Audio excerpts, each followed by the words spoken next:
Olá! Aqui na TV Assembleia você também acompanha os principais assuntos que abrangem os mais diversos setores da nossa sociedade. Nesta edição vamos falar sobre educação, campanha para encaminhar moradores de rua para o mercado de trabalho, saúde mental e emocional e uma homenagem ao movimento Guaicuru.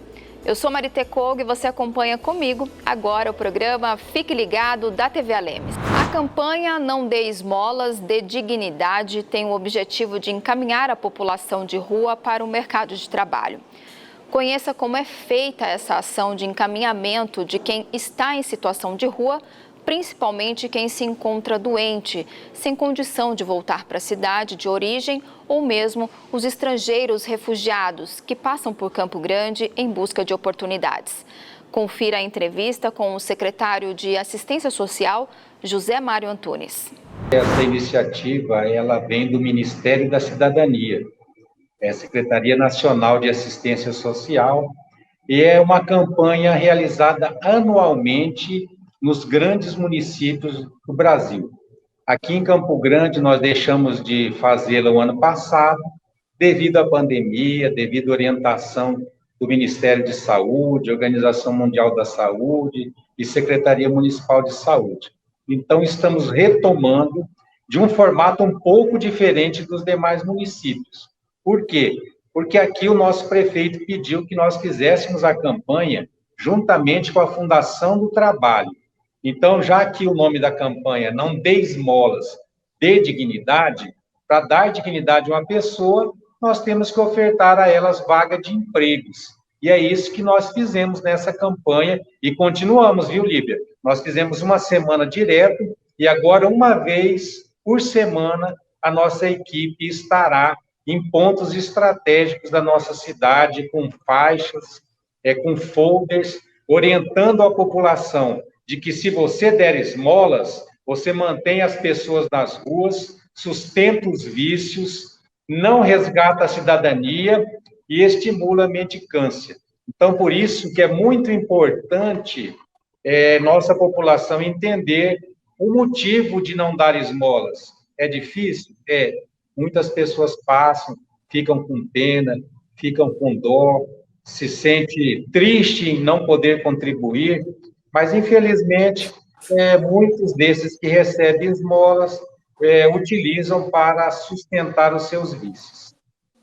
E, secretário, quem são essas pessoas que estão nas ruas de Campo Grande? Nós temos imigrantes, nós temos usuários de drogas. Vocês conseguiram identificar, né, esse público que realmente é quem recorre à população pedindo dinheiro? Boa pergunta, Lídia. Nós temos os dois públicos, né? Temos três, na verdade. Os imigrantes que vieram de outras nações. Os imigrantes são aqueles que vêm de um estado para o outro, de uma cidade para outra, né? Se locomovem. E temos também os dependentes químicos. Infelizmente, são muitos, mas hoje que a gente vê, a grande maioria são os estrangeiros. São aqueles que chegam até a nossa cidade e, às vezes, não têm conhecimento do nosso trabalho. Por isso, da divulgação. Qualquer cidadão pode estar encaminhando essas pessoas à Secretaria Municipal de Assistência Social. Nós temos aqui o número do SEAS, que é Serviço Especializado em Abordagem Social, e que temos dois números de telefone que eu vou citar pausadamente. É o 67 98404 7529 e o 98471 8149. Qualquer munícipe, qualquer cidadão pode ligar para este número e denunciar. Fala, olha, aqui, eu vou dar um exemplo, no semáforo aqui da 14 de julho com Afonso Pena, tem uns estrangeiros pedindo ajuda, a nossa equipe se desloca até o local, encaminha, tem muitos que estão lá com cartaz, eu preciso seguir adiante, me ajude a comprar uma passagem. Nós fornecemos passagem, viu, Lívia? Se a pessoa vem, por exemplo, entrou pela Bolívia ou pelo Paraguai, e às vezes os parentes estão lá no sul, em Santa Catarina, tem muitos naquelas regiões de frigoríficos, e que os parentes arrumam emprego, então eles vêm com dinheiro de etapa em etapa, né? Vem conseguindo pausadamente até chegar no seu destino. Se chegar aqui e nós formos informados, nós acionamos a equipe do CEAS, eles encaminham até o Centro POP, e ali no Centro POP, se ele estiver regular, com a situação regular com a Polícia Federal, aí nós vamos comprar a passagem até o destino que ele precisa chegar para estar com a sua família, arrumar um emprego e também alugar uma casa para a sua família. E se eles estiverem vindo para cá, nós também amparamos. Nós temos abrigos provisórios aí, né? Lógico que a pessoa não pode ficar a vida inteira num abrigo, mas a gente coloca num abrigo e encaminha essa pessoa ao mercado de trabalho, até que ela possa alugar um imóvel e aí ter o seu sustento.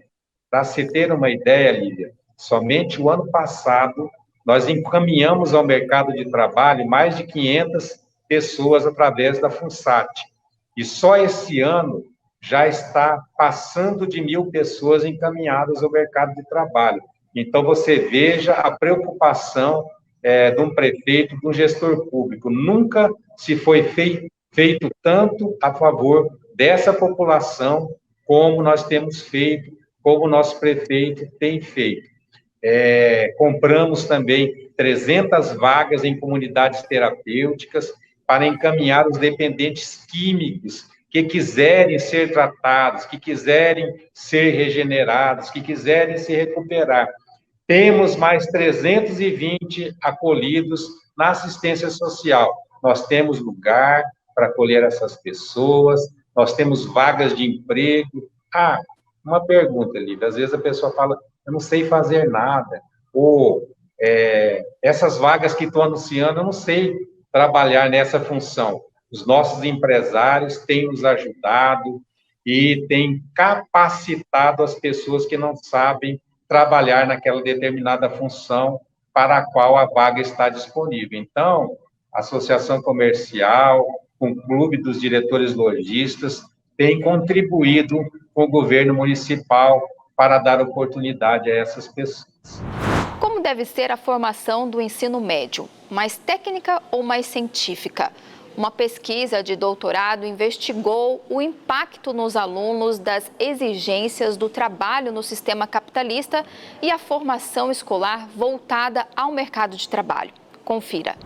Olha, o objetivo geral da nossa pesquisa foi compreender os impactos do trabalho e da formação para o trabalho nos sujeitos, e com foco específico na educação profissional, né, na modalidade do ensino médio integrado ao técnico, que é uma modalidade específica que integra a educação básica do ensino médio com o ensino técnico.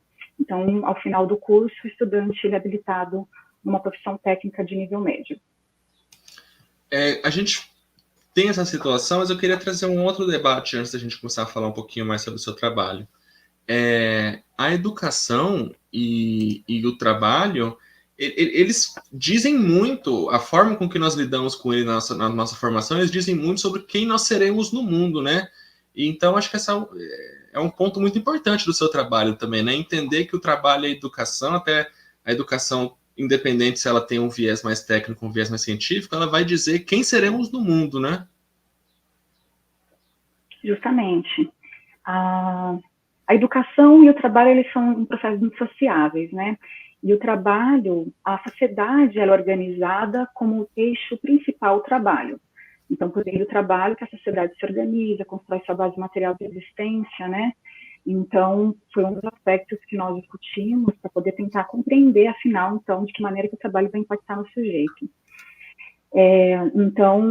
O trabalho, ele é esse eixo principal em que o ser social ele emerge, né, por meio dos atos de trabalho, de maneira consciente, planejada, a pessoa consegue prever os resultados do seu trabalho, né, e esse processo, ele é um processo que você vai, ao mesmo tempo, transformando a natureza, você vai conhecendo melhor essa natureza, compreendendo o mundo, né, então realmente é por meio dos atos de trabalho que o ser humano ele vai conseguir aprender esse mundo e ele vai adquirindo conhecimento e vai transmitindo às gerações. Então, por isso também que tem essa questão de ser um processo educativo, porque é um processo também de transmissão daquilo que a sociedade, né, a humanidade já produziu de conhecimento desse mundo.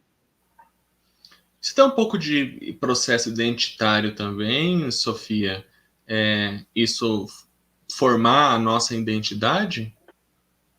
Sim, porque a atividade de trabalho, né, a gente está tentando entender aí como qualquer ato que o ser humano realiza no mundo, que pode sim ser um trabalho remunerado ou não, né, o sujeito, ele tem que, de certa forma, escolher a melhor forma como ele vai executar esse trabalho, então ele imprime nos seus atos de trabalho, no seu trabalho, características dele pessoais.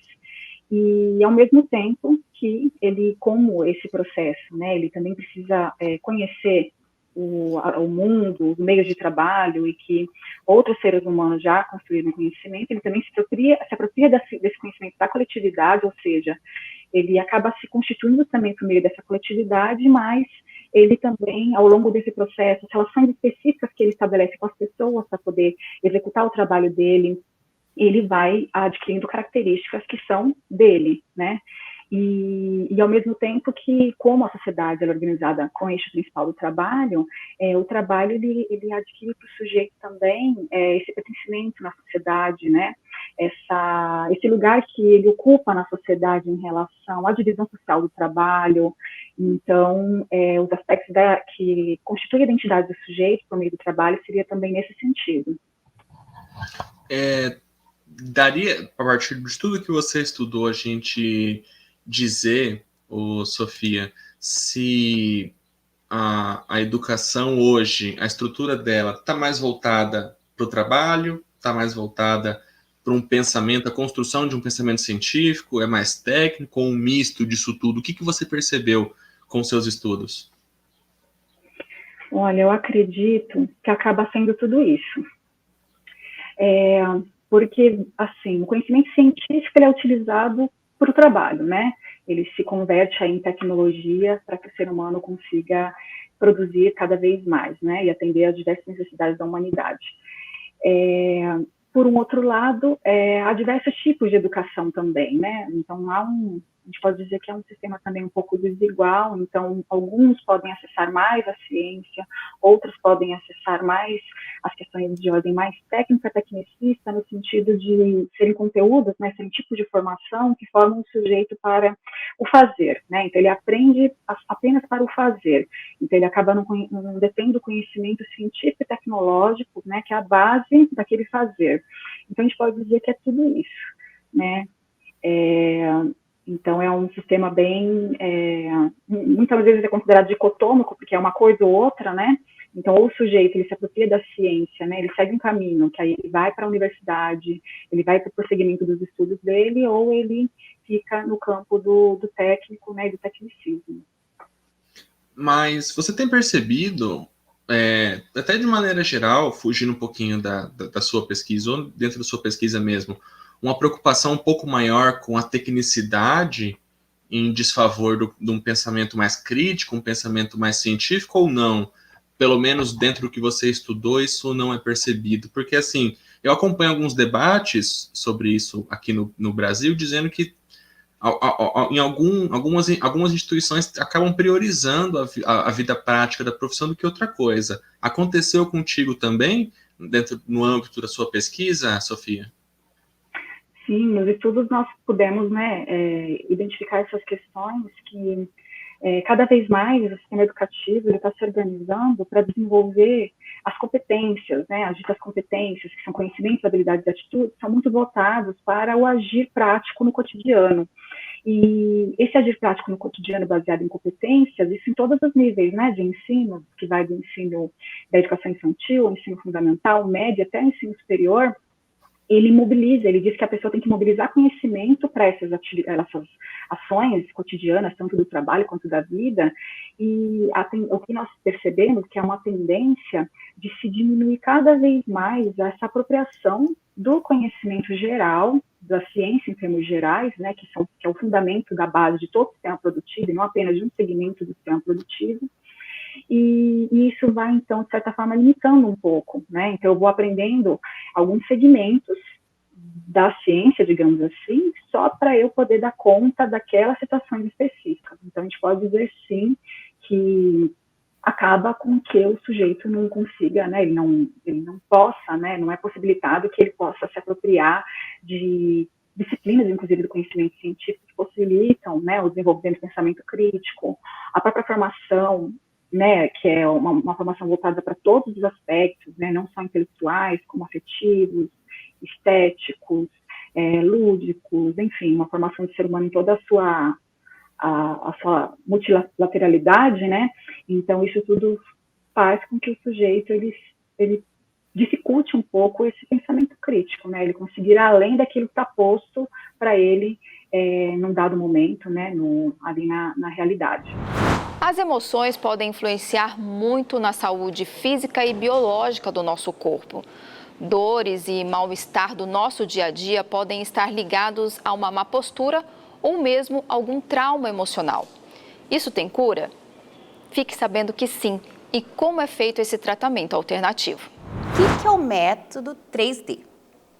O método 3D é uma visão profunda do movimento humano. Então, você considera o movimento da pessoa, a mente dela, suas emoções e o estado de espírito dela. E, de acordo com a profissão, a gente consegue definir melhor essas emoções, essas dores, essas queixas? Depende do corpo da pessoa, porque todos somos únicos. Olha para a tua mão, cada dedo é de um tamanho. Verdade. E faz parte da tua mão. Sim. Então, esse método, ele considera a pessoa única. Entendi. E como que você conheceu esse método que é chamado método samurai, né? Isso. O método samurai eu conheci através do meu amigo Leandro Bittar, de Florianópolis. Ele se formou comigo na Universidade Federal e ele fez o curso do Samurai 3D. Então, é um curso realizado pela Escola de Performance Samurai, lá de São Paulo. E na pandemia, eu comecei a fazer esse curso. Ele tem a abordagem online, mas também tem as aulas presenciais, os encontros presenciais. E como que e essa técnica, ela pode ser aplicada para todo mundo? Para todas as pessoas. Para todas as pessoas, assim, que precisam melhorar uma tarefa. Por exemplo, quero andar com equilíbrio. Quero sentar e ficar sem dor. Quero prevenir qualquer lesão na corrida. Quero melhorar a minha postura. Quero viajar e subir a escada do avião e descer a escada do avião. Então, é para todos, porque é um método que é para prevenção de lesão, para recuperação de movimento, para alta performance para atletas e até ajuda no emagrecimento. Me dá alguns exemplos de como que é na prática. Como que é na prática? Então, eu vou falar assim de um caso de um homem policial que eu vi atender e ele estava travado do ombro. Ele ficou travado de pegar num aparelho hack da musculação. Então, foi feita uma avaliação 3D nele e nessa avaliação foi diagnosticado que o calcanhar dele e o quadril dele também estava travado. Então, a partir disso, criou-se um plano de movimento para alinhar o quadril, os pés e levar recurso para esse ombro se movimentar. E foi considerado também que ele estava com estresse no trabalho. E com a massagem tensitiva, a gente descarregou essa parte do estresse. Então tem que aliar o 3D com a massagem tensitiva. Exatamente. É isso? E com essa visão mais global do ser humano, por isso que eu uni. Eu quero saber o seguinte, hoje em dia, com a pandemia, eu acho que muitas pessoas passaram pelo estado de sofrimento mesmo, e muitas dores foram desencadeadas e que refletem no corpo, né? Quais são as dores que mais chegaram no seu consultório? Dores nos ombros, enxaqueca e dor na lombar. De quais atividades, né? De quais posições? Muita gente sentada, trabalhando, né? Home. E assim, muita gente lavando louça também em casa, né? Verdade. Não é verdade? Então, foram essas as maiores queixas. E qual que são os exercícios que você propõe nesses casos? Nesses casos, depende da pessoa. E daí eu vou para mais um caso, né? De uma enfermeira que eu atendi, que há 9 anos ela abaixa para posicionar o paciente. Então, aquele esforço repetitivo de inclinar a coluna, né? Foi dando a ela essa dor na lombar. Então, durante a sessão, também se observou que os pés dela muito para fora, que o quadril dela estava meio desajustado, né? E também ela começou a contar que no trabalho dela, aquela pressão, né? O paciente passa mal, não passa mal. Então, assim, você vai somando os elementos para montar o treino dela. E durante o treino dela, foi considerado os movimentos do quadril, para ela destravar. Foi considerado os movimentos de alcance, também foi feito exercícios de alcance, alguns movimentos de inclinação, para tirar a pressão da coluna dela, alguns movimentos de inclinação do pescoço, para tirar a pressão da cervical, e depois de meia hora com esses exercícios, foi para a maca, para receber os cuidados da massagem tensitiva, para ela poder descarregar a tensão. O programa Fazendo Arte presta uma homenagem ao movimento Guaicuru e o artista plástico Henrique Spengler, que foram fundamentais para a valorização da cultura indígena sul-mato-grossense. Conheça esse movimento de grande expressão nas artes plásticas nas décadas de 80 e 90. Confira. Caçula de 4 filhos, de Roberto e Glória de Melo Spengler, Henrique Spengler cursou os primeiros anos no Colégio Dom Bosco, em Campo Grande, e já naquela época demonstrava talento para as artes plásticas. A vocação para a arte foi confirmada em vários períodos de sua vida, principalmente quando abandonou a Faculdade de Medicina na então Universidade Estadual de Mato Grosso, hoje UFMS, para cursar Educação Artística na FAAP, Fundação Armando Álvares Penteado, em São Paulo. Encantado pela riqueza da iconografia dos Cadiuel, últimos remanescentes dos Guaicuru, Spengler, que a chamava de abstracionismo nativista, começou a reproduzir em suas obras as cores, composições, abstrações geométricas e tradições visuais Cadiuel. Ele passou a criar sua obra com elementos formais que não se desviassem dos originais grafismos nativos, mesmo utilizando suportes e materiais contemporâneos.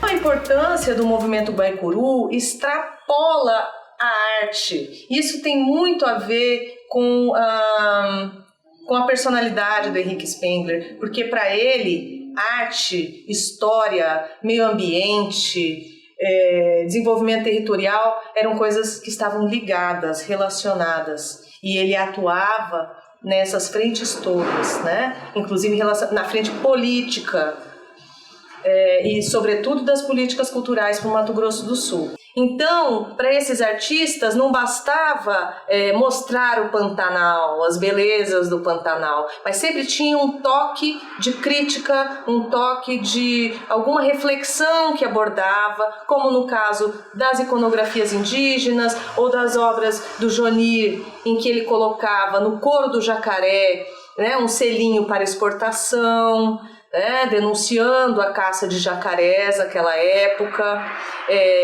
ou então na Malha da Onça, né, do Adilson Schiffer, que se via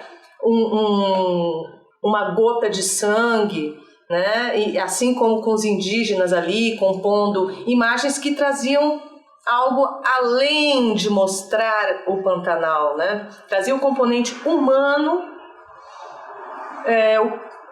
o povo tradicional originário daqui e reflexões sobre o que estava acontecendo nesse momento.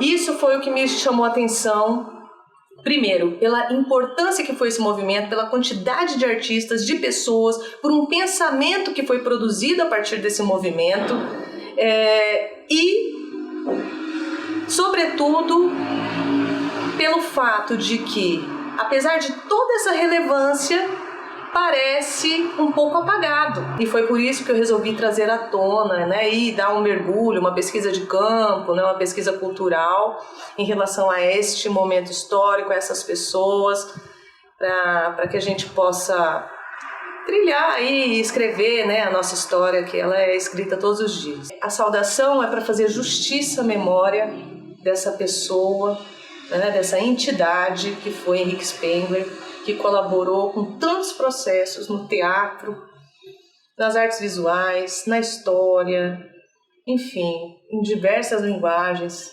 né, no pensamento mesmo sobre o Mato Grosso do Sul.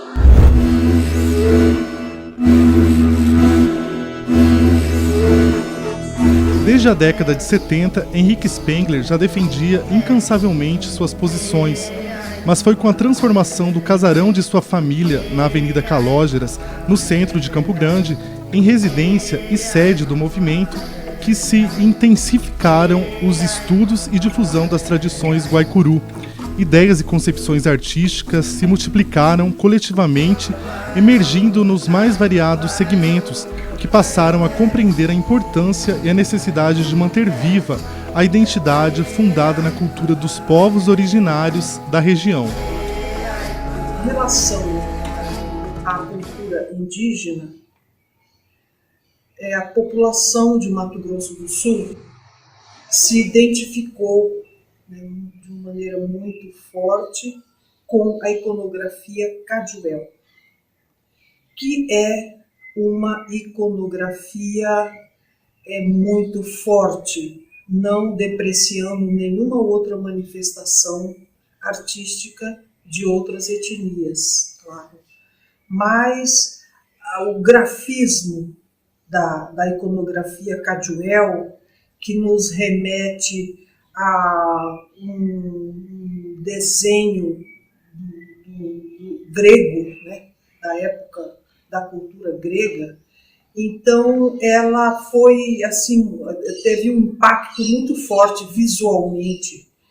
E nós já ficamos até sabendo que em Berlim, me parece, na Alemanha, existe um conjunto de apartamentos, um condomínio, em que as recepções desses condomínios são todas decoradas com os grafismos dos Cajuel. E é um desenho único, uma imagem única, né, em relação à iconografia indígena brasileira. É muito particular, muito forte. Então, é um peso bem grande na nossa identidade. Haja visto que quando foi criada a Universidade Estadual de Mato Grosso do Sul, né, qual é o retrato, a primeira imagem que a gente tem da UEMS? São os grafismos Cajuels, né? Então isso tem uma importância, uma relevância muito grande para a arte de Mato Grosso do Sul. Eu vou ficando por aqui, eu agradeço pela sua companhia e até a próxima edição.